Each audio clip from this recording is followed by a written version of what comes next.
थरवई में हुए एक ही परिवार के 5 व्यक्तियों की हत्या मामले से जुड़ी बड़ी खबर। पुलिस ने हत्याकांड को अंजाम देने वाले 7 अभियुक्तों को किया गिरफ्तार। बीती रात गंगापार के थरवई इलाके में हुई मुठभेड़ किया है गिरफ्तार। 3 बदमाशों को मुठभेड़ में लगी है गोली लगने से घायल तीनों बदमाशों को अस्पताल में कराया गया है भर्ती। लूटपाट के इरादे से सुनसान इलाकों में बने घरों को बनाते थे निशाना। लूट करते समय विरोध करने पर धारदार हथियार या फिर वजनदार चीज से हमला कर हत्या करते थे। घरों में महिलाओं की हत्या के बाद दुष्कर्म की घटनाओं को भी देते थे अंजाम। गिरफ्तार अभियुक्तों में प्रयागराज में कई वारदातों को दे चुके हैं अंजाम। थरवई में हुए सामूहिक हत्याकांड में कुल 10 बदमाश थे शामिल। घटना को अंजाम देने के बाद सभी बदमाश ट्रेन से बिहार जा चुके थे। गिरफ्तार बदमाश नवल कुमार खरवार और रोहित खरवार पर 25,000 रुपए का इनाम था घोषित। दोनों बिहार के कैमूर जिले के रहने वाले हैं। पीपी कुमार खरवार, आकाश खरवार और भीम कुमार गौतम भी कैमूर बिहार के रहने वाले हैं। संगीता और मोनू कुमार फाफामऊ प्रयागराज के रहने वाले हैं। सातों को पुलिस ने आज कोर्ट में पेशकश भेजा जेल। घटना में शामिल 3 बदमाश अभी चल रहे हैं फरार। प्रयागराज पुलिस ने तीनों की गिरफ्तारी पर रखा है 50-50 हजार रुपए का इनाम। गिरफ्तार बदमाश इसके पहले मिर्जापुर और सोनभद्र में भी सामूहिक हत्याकांड की वारदात को दे चुके हैं अंजाम।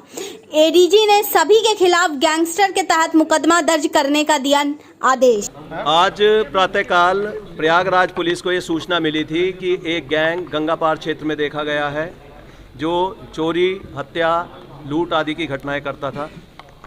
इस गैंग की घेराबंदी की गई जिसमें 60 टीमों को लगाया गया। एसएसपी प्रयागराज, एसपी गंगापार और एसओजी की टीमों ने इसमें जो अभी तक काम कर रहे थे वो सभी इस टीम में शामिल रहे और उन्होंने जब बदमाशों को ललकारा तो उसमें से 2 बदमाश वहाँ मौके पर पकड़ लिए। 3 बदमाश फायरिंग करते हुए पुलिस के ऊपर भाग रहे थे जिनको पुलिस ने दौड़ाकर पकड़ा और उसमें आत्मरक्षा फायरिंग में 3 लोगों को गोली लगी जिन्हें अभी अस्पताल एसआरएन में पहुंचाया गया है। 2 लोगों की गिरफ्तारी वहाँ से मौके से की गई थी।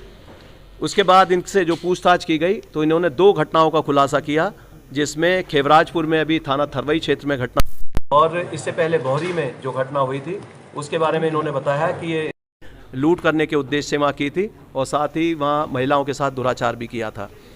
इनसे जो असलाह बरामद हुआ है उसमें 315 बोर के तमंचे हैं और इसमें पेचकस, साथ ही बांका और भी जो औजार ये इस्तेमाल करते थे उनकी बरामदगी की गई है। इनसे पूछताछ के आधार पर ये अन्य घटनाओं से भी कनेक्टेड हो सकते हैं।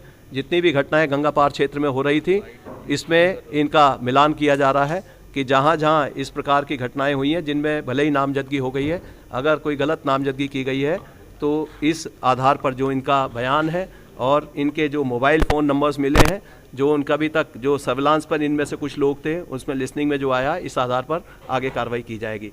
इस घटना में जो बदमाश पकड़े गए हैं उन पर पहले कुछ 3 बदमाशों में 25-25 हज़ार का इनाम था।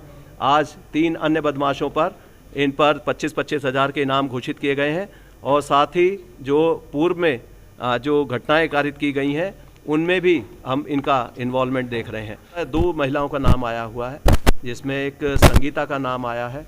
संगीता पूर्व में बिहार क्षेत्र की रहने वाली थी और वो शादी करके एक पटेल परिवार में रानीगंज क्षेत्र जो प्रतापगढ़ में है वहाँ आ गई। रानीगंज में भी इस तरह की घटनाएं हुई हैं जिससे इनका कनेक्शन हो सकता है। उसके बाद उसको वहाँ पर एक पुत्र पैदा हुआ मोनू और इसी बीच उसकी बात अब दूसरी जगह हो गई। उसने अन्य शादी कर ली जो फाफामऊ क्षेत्र में की दूसरी शादी और वहाँ से भी उसने एक पुत्र उसका हुआ, इसका एक बेटी हुई जिसका नाम नेहा है।